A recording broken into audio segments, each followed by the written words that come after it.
Hello, everyone, and welcome to Mupo and Friends. We are, Emanuela Messina, and I'm Michelle Mupo. and we're brought to you by Mupo TV. And you can catch this show and many others at www.mupotv.com. And if you want to know more about our company, or if you're looking for a career in the industry, go to mupoentertainment.com. And I got to tell you, stay tuned because our show is so damn rocking. I mean, we just had some amazing guests on there that tell us things that they've never told us before. And I know we say this all the time, and that's why you have to keep up with it.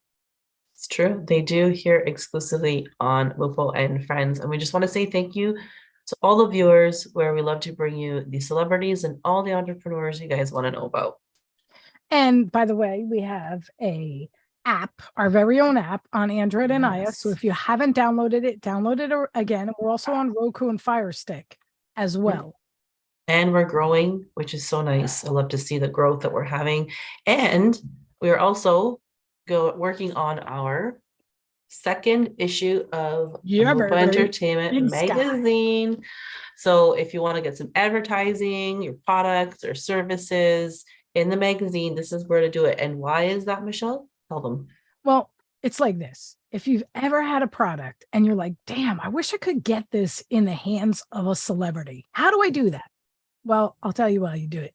You go in, you put an advertisement in the Mupo magazine, and people actually, the celebrities get the magazines too. So for instance, Dee Dee Pfeiffer got this, and I know, I'm pretty sure her sister read it as well, and her kids. And not to mention, Randy Spelling, Tamala D'Amico, Summer Moore, Jacqueline Whitehair. And, it's really Kimberly Meredith who's going to be in this issue on the cover. She's a world-renowned healer. Yeah. So, it is what it is. You want to get your product in the hands of a celebrity. This is how you do it. Exactly. Couldn't have said it better. So I'm going to ask the question I love to ask you every single week. Did you have a Mupo Awesome Week? I did have a Mupo Awesome Week, and we're getting ready. We've been doing a lot of promotions for the Make It Happen. Now, Make It Happen is a course that's on January 3rd, 11 a.m. Eastern. And if you've ever wanted to be in the right place at the right time or get anything you want in life that you haven't gotten, this is the class that's going to show you how to get to that level. I get, people ask me all the time, man. They're like, Michelle, how do you get to be, to meet all these celebrities and be in the right place? And, you do whatever you want. I'm going to tell you why, because my method works. Okay. And if you do what I tell you to do and don't ask questions, it's just like the military. Do what I tell you to do. Don't ask questions, and you'll see how you get to the next level. You will. Like, think about it. When you first came on, what happened? You probably were like, oh my God. Yeah, I didn't. I just said, okay, just do whatever she said. And I did. And it actually propelled me a lot faster and further than I thought I would be with my project. So the infamous don't think, just do. So that's what she preaches all the time. And it's going to be an amazing course. So I'm really looking forward to it. And it's January 3rd. If you guys want to register, make sure you do it after Mupo and Friends. Go to www.mupoentertainment.com under store, and it'll be the first one you see on the left with a beautiful little French dog that you just literally want to hug. So make sure you get yourself on that class. And you know what? It's only $197. Like $197. That's a great Christmas present to give to people. Very true. In all reality, you want to change someone's life and make their life better. They need to be at this course. And it's a great time of year to start. Beginning of a new year, a lot of people like to start fresh. So if you're looking at doing something to get yourself going for 2023, it's going to be January 3rd. A special guest too. We have a special speaker coming in to actually help us, and they are literally trained under Joe Dispenza, Tony Robbins, and Dean DeGrasso. So it is what it is. We're going to make it happen. I'm going to show you my method. They're going to actually, I would say, explode it even more. And because you got to go deep. And this is this is going to be emotional. It's going to be, if you think it's going to be something where you're just going to listen, no, it's a workshop.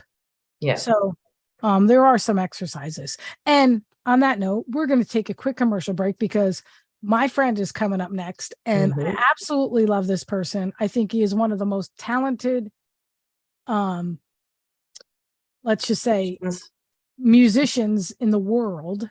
Okay. And we're very excited. And we're going to take a quick commercial break, and we'll be right back with our special guest.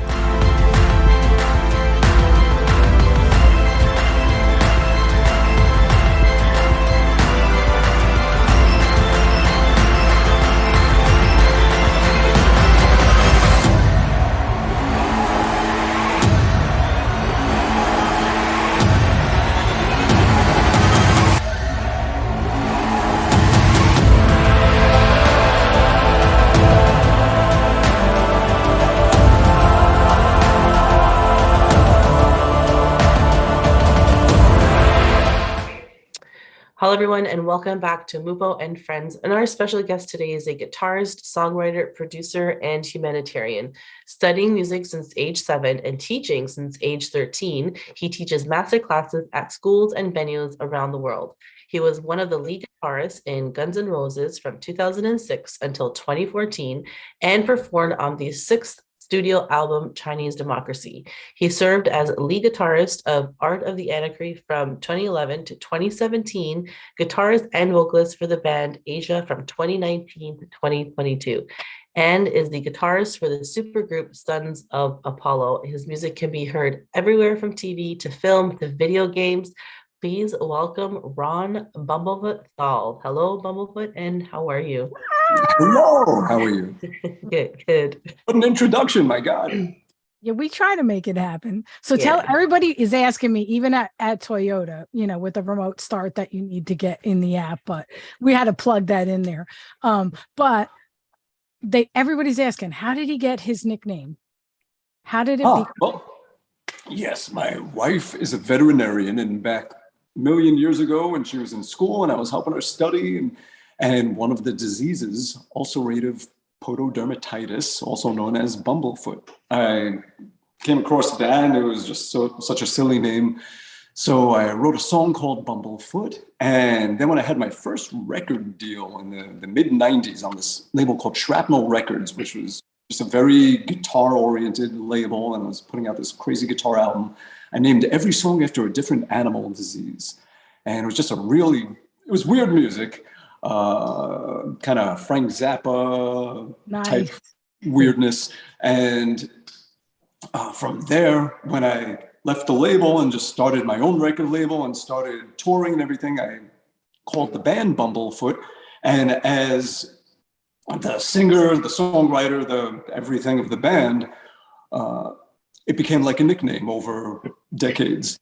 So that is it. So it went from very unsexy disease to a song to an album, because the album was called The Adventures of Bumblefoot and it had all those animal diseases, and then to a band name and to a nickname.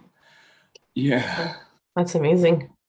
And what are the pros and cons, would you say, are from performing in a group versus performing as a solo artist? Well, there's so many things. In a group, the weight is not all on your shoulders to do everything. Like, let's say Sons of Apollo, we have this fantastic tour manager that stomps out all the fires and makes sure everything is good. And there's 4 of the members of the band that are doing their part extremely well. And we collaborate, and it's just not all me. It's a team effort. And when you have a good team, it's going to be greater than anything you can do yourself. Amen. But then on the other side of things, no one thing can be everything for everyone. So in a band of 5 people, 80% of your input is not going to happen.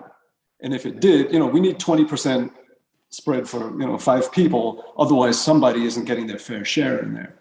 So you need something that will satisfy that other 80% of things. And that's where being a solo artist comes in, where you could just do everything completely full 100% expression and get that happening as well. So for me, it's great to have both. because you have a fantastic team that'll do things you can't, and then you have your own thing where you get to do everything you can't do with the team, and it balances out very nicely.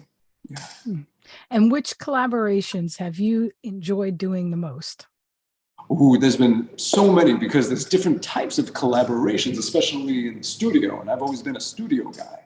So there's the collaboration of just engineering, where you're working on getting sounds together. There's the collaboration of producing, which is when you're really overseeing everything that happens to make somebody's music become what everybody's going to hear.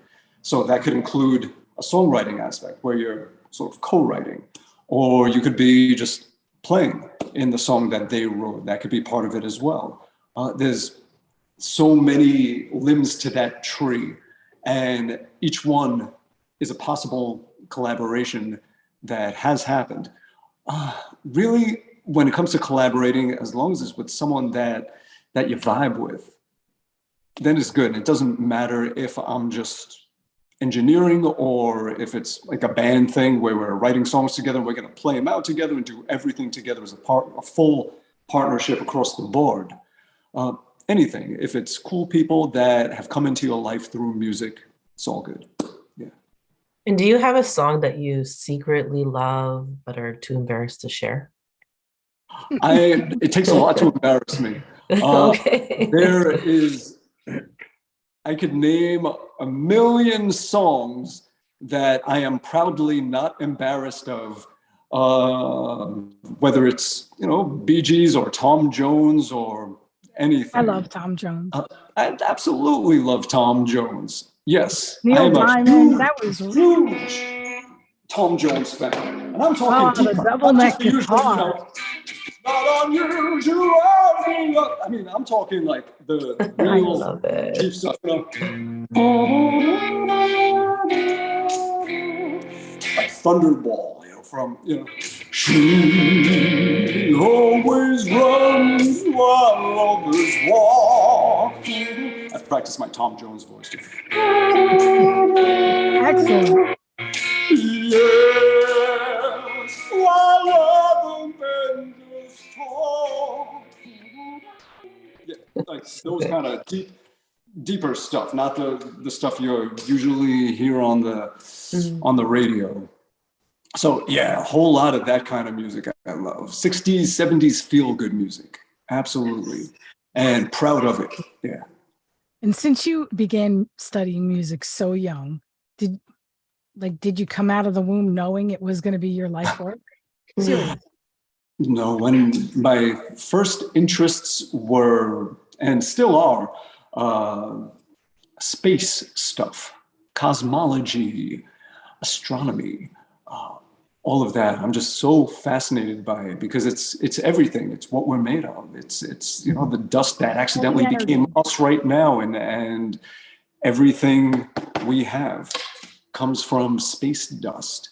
And how did it all begin? And what is the purpose of it? And where is it heading? And what is the laws that govern it all that we're trying to discover? And it's just so vast and mind-blowing. And I still love that. So I was very into that from a very early age. And then the Kiss Alive album came out in 1975. Yes. And I heard that. And it just changed the direction. I heard that album. I was like, this is what I want to do. But funny enough, all paths meet up again. So the last big festival that I played was in Armenia called Starmus. It is a combination of astrophysics and music. And Sons of Apollo played it. And I did a bunch of stuff with a lot of the different people that were there. Played with Brian May from Queen and all this great stuff. So playing in the evening, doing big show in an arena, playing music, and then at night having these long discussions with physicists and the dude that's been running Astronomy Magazine for 40 years, talking about the stretching of space-time and how that affects the speed of light from the point of an observer, where at the beginning it only went this far, but it was the same speed and the same distance as over here, because everything we measure by is stretched. So it's actually the same. But if you compare the two, it seems like this has gone farther than here, but it hasn't. So getting into all that kind of wacky shit. Yeah. Nice. I And saw so it. Oh, Comes around. did you? Or I should say, if I you did. wanted to, you can bring it all together and bring all your interests together somehow. And everyone thinks I'm crazy because obviously North Brunswick, everyone's like, oh yeah, you didn't see it. When I was a little kid, I swore I saw a UFO coming out. I mean, it was crazy. And everyone's like, I'm like, no, it was. People say them. Yeah. You know, even the Yeah. government has released, you know, some footage Crazy of stuff. unexplainable Yes. things. Yeah, there's, you know, here's the way I look at it, and this applies to anything and everything. If you can't prove it has happened and you can't prove it hasn't happened, you have to consider that it's a possibility. Amen. Simple. See that? Very well That's why you're a said. genius. So I want to know from you, what made you concentrate on the guitar over other instruments? Well, originally I wanted to be a drummer, but my older brother wanted to be a drummer, and he was older and he had better motor skills than I did at the time. And I remember we did a test. He said, we're going to do a drum roll on our knee, and whoever could do it faster is going to be the drummer. So I'm like 5 years old, and I'm like, Oh, he's wow. 8. He became the drummer. So I wanted to be a bass player because Gene Simmons, he was my favorite character as a kid in the band and in Kiss. So I wanted to be a bassist. And when I wanted to go take music lessons, they look at me as like, I'm this tall and a bass is this tall, and there's no way I'm going to have the wingspan to be able to play one. And they didn't have any kid-sized basses, and they didn't want to lose a sale. So they lied to me, and they said, in order to become a bass player, if you want to play bass, you have to spend 2 years playing guitar, taking guitar lessons. And so they managed to sell a kid-sized acoustic guitar and 2 years worth of guitar lessons, which I continued for years and years and years, and got into jazz and classical and everything, and kept on learning on my own. And of course, anything you learn, you share. That's really the spirit of even being a musician or a person. Anything that lights you up, you want to share it to other people and light them up too. So it's not just about doing that with music. You know, you hear all this music you love, it makes you want to be a musician, then you make music that hopefully people will love. But also people teach you how to make music, and you want to return that and teach others how to make music so they can do it too. So I became a guitar player, and then I started teaching it when I felt like I knew enough that I can share with people and teach people and help them the same way. But in the beginning, it wasn't even about an instrument. It was about being part of that team. John, Paul, George, Ringo, Peter, Ace, Gene, Paul, you know, that band, you know, on a first name basis. And each name means something to you musically. They have a sound, they have an identity, an ingredient that you can taste specifically. And there's just one of a kind that exists of that. That's what I wanted. So it was more about writing songs and just making those songs happen however I could. If I had to play drums or play guitar, play keyboards or sing or play bass, whatever it was, to contribute to make that song happen. And it was always just about the songs. And it really always should be. Yeah. And what do you find advantageous about fretless guitars? I know you have it right there.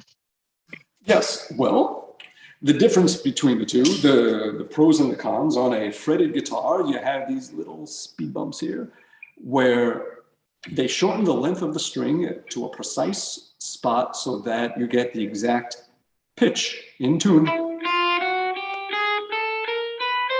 But with a fretless, it's more like a violin or a cello where it's everything in between.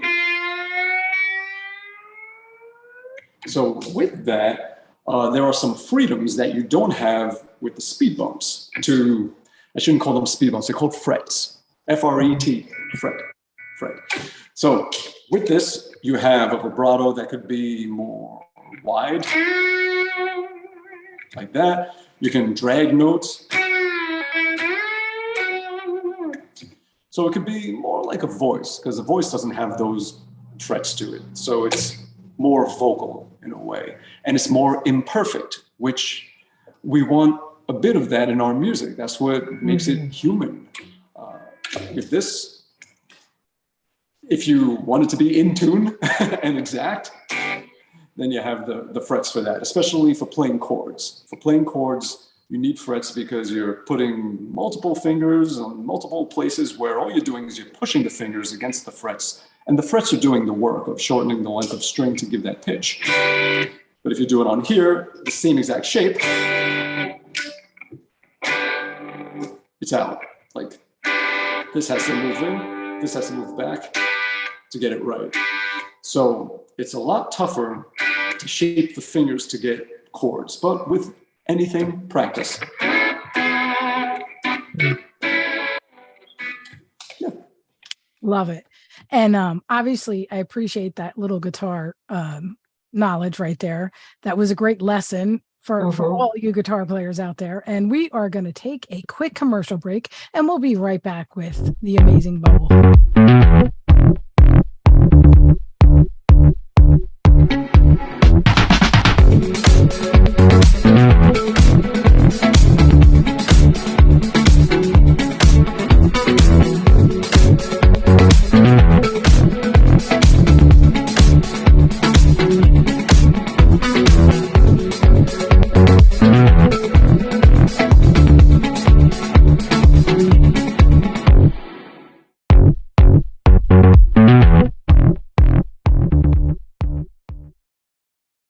And we are back with the one and only Ron Bumblefoot Thal, and I want to know, what is the most gratifying thing about teaching others the guitar?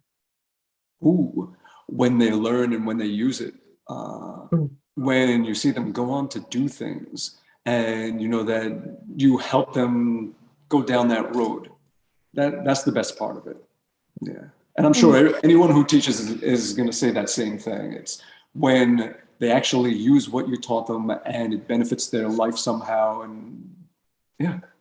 And when you see them start to teach as well.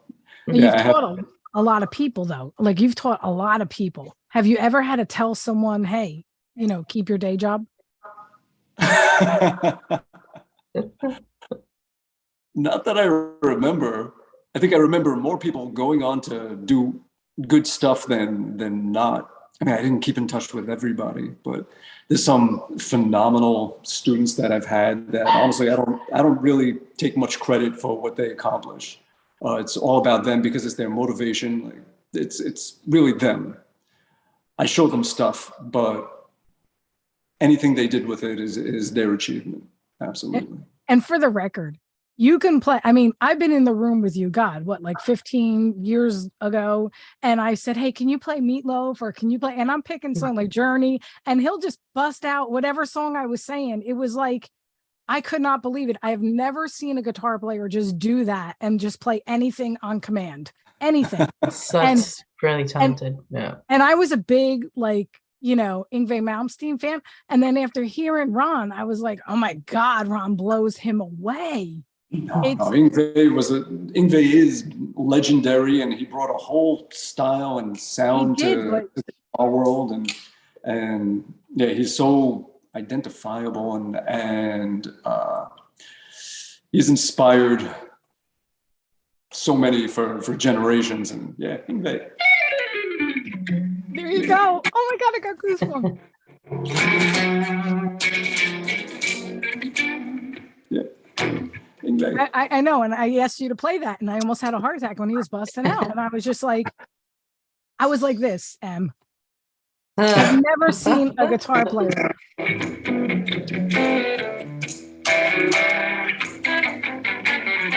trying to do both parts at once.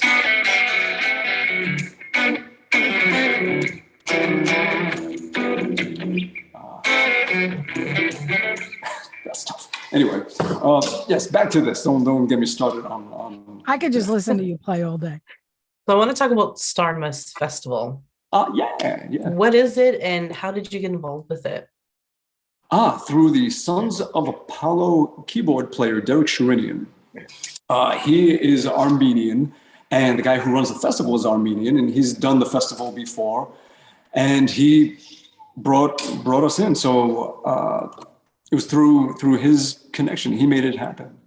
Yeah, and wow, it was just mind blowing. It was one of the favorite things I've ever done in music.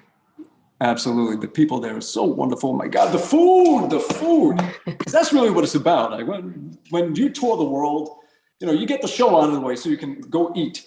And the food in all these places is wonderful. Eating food around the world. That's what it's about. I play music so I can eat food everywhere. Yeah, so Armenian food is just phenomenal. And yeah, the people are just so beautiful and so warm and so loving and so kind and so smart and so everything. Great place. And there's so much history there. I mean, it's the oldest Christian country. And some of the things we've seen, it's incredible just to walk on that ground. And yeah, it was good. Played with a children's choir and local band and did some Yardbird songs that Graham Goldman wrote.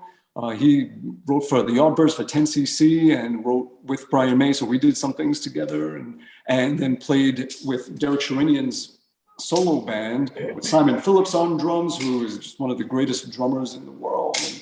And then Sons of Apollo played. And I did this one song with this incredible soprano singer, this opera singer from Spain, just such a beautiful. And we just did something, a duet together. And I played guitar, she sang. You don't want me singing opera. It's frightening. Yeah. Now, you also dabbled in acting. Are you going to revisit that soon?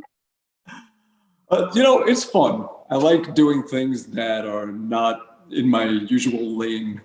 You should always keep one foot out of the comfort zone. So yes, I've done some acting in like little indie horror movies, and I've done some things on TV shows like MTV Made, and trying to think of what else. There's a bunch. I gotta check IMDb. Done a couple of things. It's fun. Yeah, it is. And after having a very diverse body of work, is there any musical milieu that you have yet to conquer? Well, the way I look at it is it's an infinite road of possible things you can learn and do. So if you think of it that way, no matter how far you've gone comparatively, you're just at the very beginning. So yes, everything, anything I can before I'm in the ground. What else? What do I want to do? I want to finish my next solo record that I've been working on for like 2 years. That's just dragging and taking so long, but it's getting there. It's getting close to finished. What else? I'm excited for that. Yeah, it's all instrumental music, all kinds of just weird, crazy guitar music.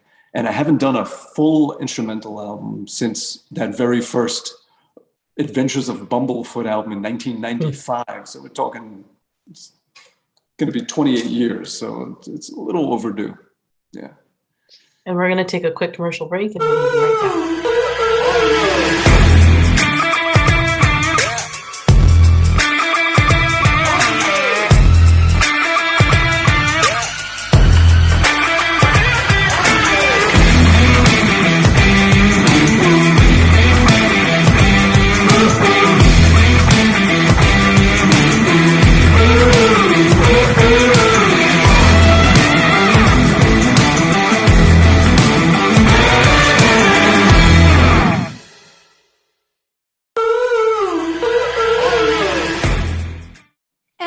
Are back with the amazing Ron Bumblefoot Thal. So I want to know, well, I know everybody else wants to know, how did you happen to create an award-winning hot sauce? Hot sauce, yes.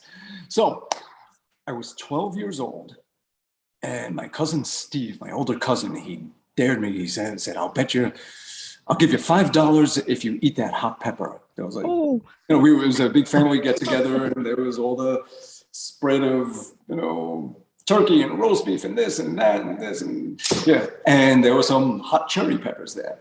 And I was like, all right, well, I'm trying to save up and buy some more guitar gear, and I could use $5 towards the next, like, DiMarzio pickups I'm trying to buy. And so I ate it, and I liked it. Yeah. And from there, I was just always putting hot cherry peppers on my turkey sandwich, and just always adding spicier stuff to my food.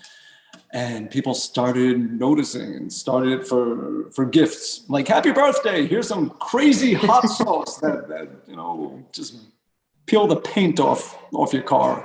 And next thing you know, my refrigerator is half of it is food, and the other half is just bottles of hot sauce everywhere. And it reaches a point where you've tried so many and tasted so many, and you start thinking, oh, how would this taste with this? How would this taste with that? And you start getting that itch to try and make some of your own. So yeah, so next thing you know, coming up with flavor ideas. And it was actually Brimstone, who you and I know from Wrestlers Rescue and the whole wrestling world. And he connected with a company called K-John's that were going to put out hot sauces and salsas and things of his. And he knew I was into it and said, hey, you want to talk to these folks? And I did. And I remember I was doing, it was the residency, the Vegas residency with GNR. And in between shows, I flew out to Ohio to meet with them and get in the kitchen with them and start working on stuff. And started making hot sauces, and I had flavor ideas, and then they had a bunch of ideas too, and we collaborated and came up with a line of 6 sauces, and they did really well. Years later, they sold the company. So at that point, I got my own manufacturer and distributor and label printer and everything, and all the parts to start doing it myself. And took the 3 most popular sauces of the 6 and continued with them, and just put it out now as simply Bumblefoot's Hot Sauce. That's the name of the company. You know what we need to do? We need to put that in the magazine with a QR code so the people can order it. Sure, yeah. It's a great idea. So you do a lot. You do a lot of stuff. So when you get yourself going and the tough gets going, how do you get yourself out of that? When you mean like when I'm overwhelmed, or when I'm just not in the mood, or just not in the mood? You got to force yourself. I don't even think I could picture Ron not being in the mood. He is like the nicest guy in the whole universe. Oh, wait till the end of the day when I'm ready to go to bed and I've just kicked my own butt all day. I am not in the mood. I'm just thinking that I just want to quit everything, move to a deserted island and just eat coconuts, and that's going to be my life. And you and Jen need to get French bulldogs, like little Mr. Muffin. So adorable. They are so cute. But yeah. I mean, of course, everybody, you push yourself to the limit and you're pooped. You're drained. And you just need a good night's sleep and recharge your batteries. Or if you're just doing too much of one thing and you're burning out, ease up if you can. Sometimes you have to dig in and get things done. Just do what you can. And yeah. So what do I do when I'm burning out? I cry into my pillow. What do I do? I just stop thinking about it. And just say, well, this needs to get done. Stop with the poor me, wah crap, and just get it done. And you do it.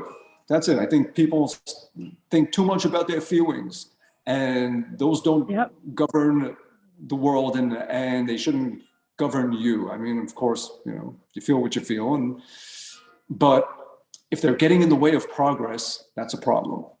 Then you need to sort of shift the power balance in your head a little bit. Yeah. And that's called growing up. Yeah. Yeah.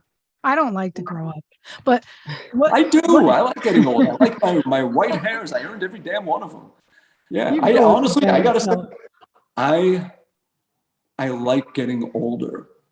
So much crap is out of the way. There's so many battles you don't have to fight anymore. There's so many things, and it's just such a smoother road It really is. I mean, of course, I'll be singing a different story when I break a hip, but until then, Oh, God right forbid. now, as far as being in the early stages of old age, like that's how I view where I am right now. Like this is the infancy of my final years of old age. You have your kid years, you have your adult years, and you have your old years.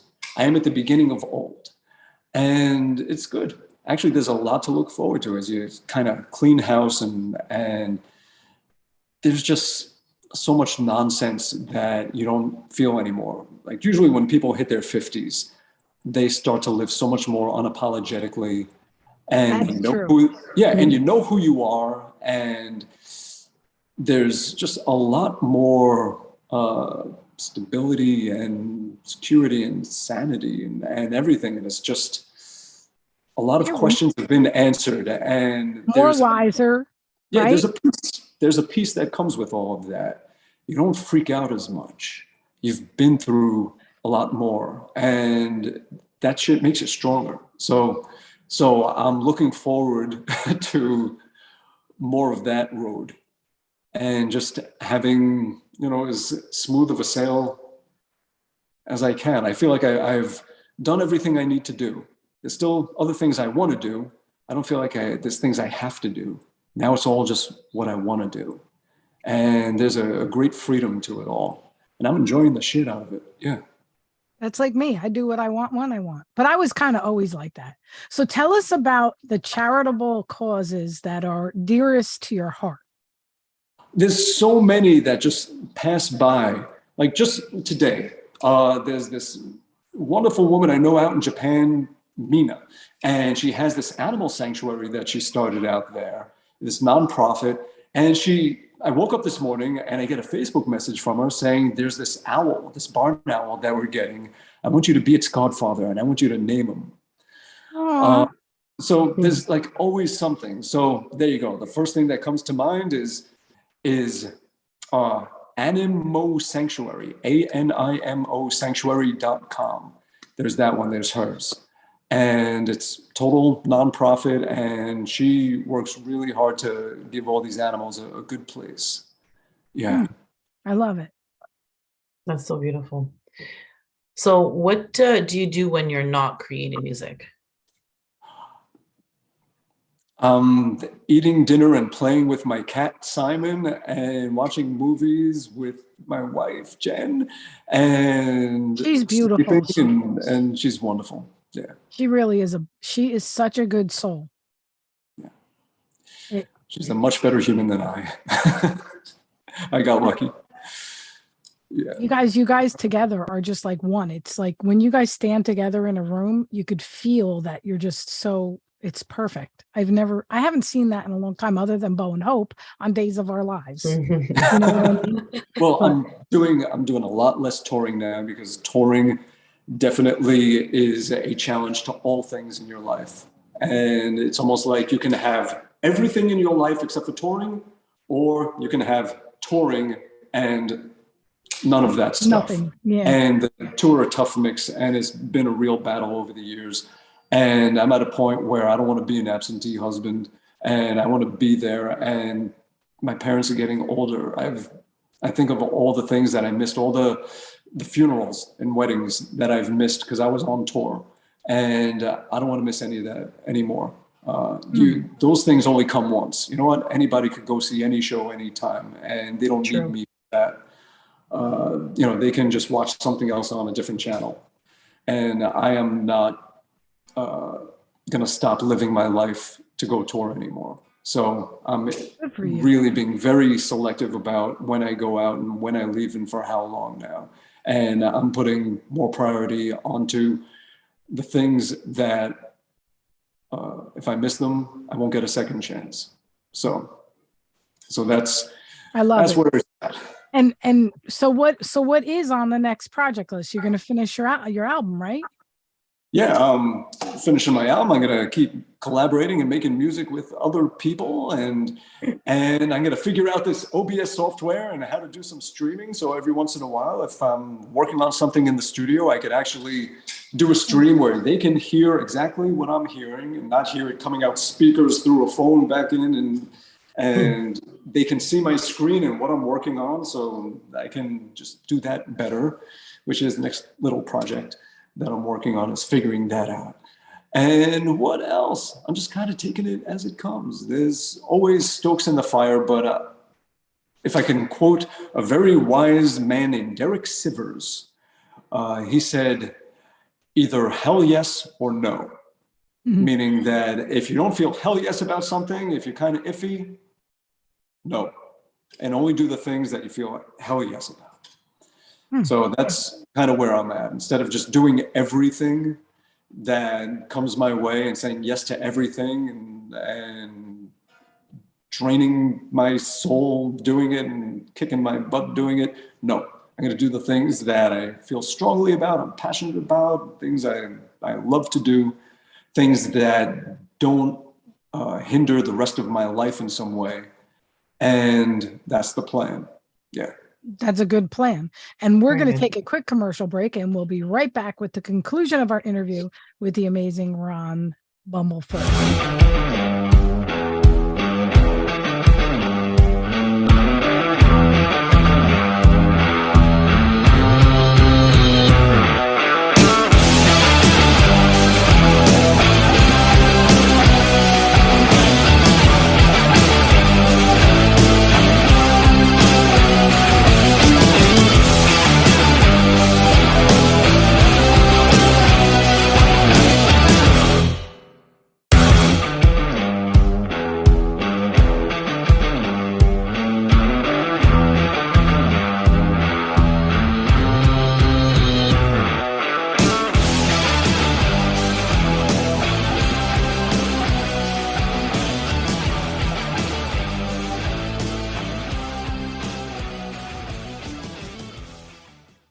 Hello and welcome back to Mupo and Friends, and we are with Ron Bumblefoot Thal. We have one more question to ask you before we wrap things up here.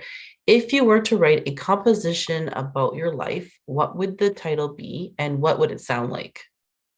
Oh God. Well, I kind of feel like I've done that with every song on every album all together. I don't think one song could really sum up anybody. What would it sound like? I guess it would have some fancy schmancy guitar. It would have some melodic singing. It would have some orchestration. It would be heavy. It would be sad. It would try and, you know, when life flashes before your eyes, you see everything? It would have to be the audio version of that. So every half second would be something else happening. And I guess that's what it would sound like. It would sound like a life flashing before your eyes. And actually, going back to the thing we were talking about before, I do a lot of reading, usually in the morning. The first thing I do when I wake up is I try to wake up my brain and read all kinds of stuff. One thing that I've read repeatedly, or I would see it repeatedly, is that when people a lot older and smarter and wiser and more experienced than I am, when they're asked about their regrets, one of them is always on the list. The same one is, I worked too much. I wish I didn't work so much. And that's something that's finally starting to click with me a bit. And, you know, I worked every waking moment. Even as I slept, I'd be dreaming about EQ moves for a mix I'm doing, and wake up with a plan for them. And you miss a lot doing that.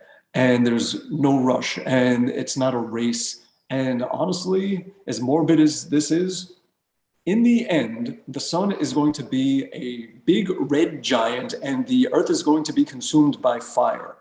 Does the torture that you did to yourself to get something done, to not stop and just enjoy a little more, was it worth it?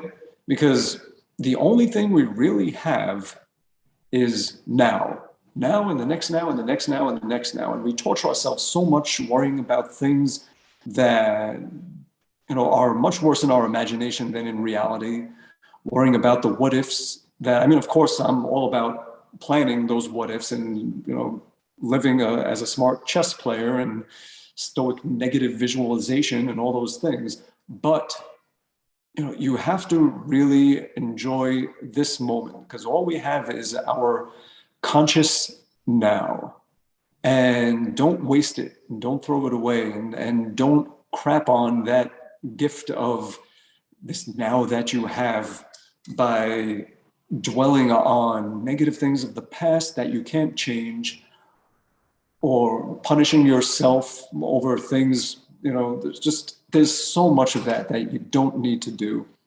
Be more forgiving and be more open to just enjoying right now and every now that comes, because you're not going to get them again, and you're going to look back at them and say, wow, I wasted all those precious moments worrying and stressing when I really didn't have to. Yeah. Very well said. Very well said. Well, listen, it's been an absolute pleasure visiting with you and getting to know you a little bit more. Michelle talks about you, and actually having this time with you has been amazing. So thank you so much. You can find Aram Bumblefoot Doll's music at Spotify, Apple Music, bumblefoot.bandcamp.com, and tinmanmerchstore.com/collections/Bumblefoot. You can also see him in Gravedigger on tubitv.com, and get his hot sauce, bumblefootshotsauce.com. You can also follow, like, and subscribe to Bumblefoot on Twitter, Instagram, Facebook, and YouTube under Bumblefoot. Also his website, www.bumblefoot.com. And you can also submit your music for a critique at protege.com/Bumblefoot. And as always, thank you for tuning in to Mupo and Friends, courtesy of Mupo TV. And you could catch this show and many others at www.mupotv.com. That's www.mupotv.com. And also catch us on Roku and Fire Stick, as well as Vimeo and YouTube. And make sure you download our app on Android and iOS. And don't forget, I got to tell you this, do not forget, if you get a chance, purchase the Mupo magazine and watch Big Sky, because it's really good. And again, download the app on Android and iOS. This is Emanuela Messina with our host Michelle Mupo, and until next time, have a Mupo awesome week.